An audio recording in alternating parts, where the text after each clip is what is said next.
Ça y est, votre enfant quitte le nid, il va étudier dans une autre ville. Problème, il n'a pas encore de logement. Pas de panique, on regarde ensemble comment en trouver un en urgence.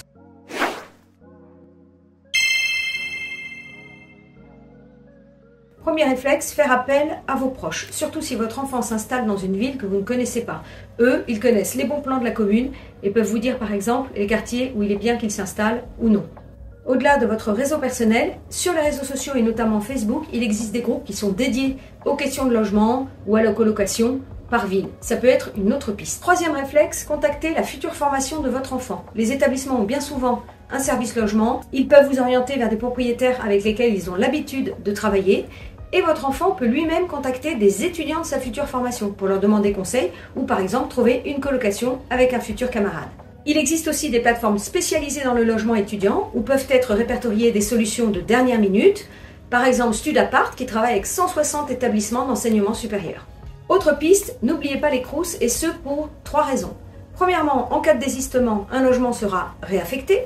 Deuxièmement, le site Bed & Crous répertorie des offres temporaires de logement à prix abordable dans 45 villes. Troisièmement, le Crous répertorie des offres de particuliers à prix abordable sur son site Locavise. On vient de le voir, avec le Crous, vous pouvez trouver un logement temporaire. C'est aussi le cas dans l'offre privée, par exemple les hôtels, les locations saisonnières ou des maisons d'hôtes. Certaines associations d'étudiants peuvent aussi vous aider, comme la FAGE, qui propose des logements d'urgence chez l'habitant. Autre piste à ne pas négliger, les résidences privées qui certes pratiquent des tarifs plus élevés, mais néanmoins adaptés aux étudiants, et votre enfant peut, comme tout étudiant, demander les APL. Autre action classique pour chercher un logement, consultez les petites annonces. Pour vous faciliter la tâche, créez des alertes avec vos critères et la localisation. N'oubliez pas de préparer le dossier de location en avance et d'être réactif, car comme partout, les places sont chères. Vous pouvez également faire appel à une agence. Là aussi, le coût est un peu plus élevé, mais si vous ne connaissez pas du tout la ville où ira étudier votre enfant et que vous manquez de temps, ça peut être une solution. Vous pouvez aussi regarder du côté de la cohabitation intergénérationnelle. L'idée, c'est que votre enfant habite chez ou avec une personne âgée. Ça se passe via des résidences pour personnes âgées. Des startups sont spécialisées sur ce domaine.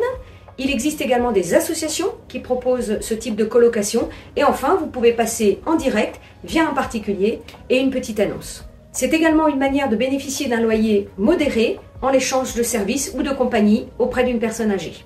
D'autres formules de logement solidaire en échange d'aide ou de services existent. Par exemple, la coloc à projet solidaire dans des quartiers populaires de l'association AFEV. Enfin, vous connaissez peut-être les foyers de jeunes ou d'étudiants. Ils pratiquent eux aussi des loyers modérés. Pour identifier un foyer dans la future ville d'études de votre enfant, vous pouvez par exemple contacter l'Union nationale des maisons étudiantes.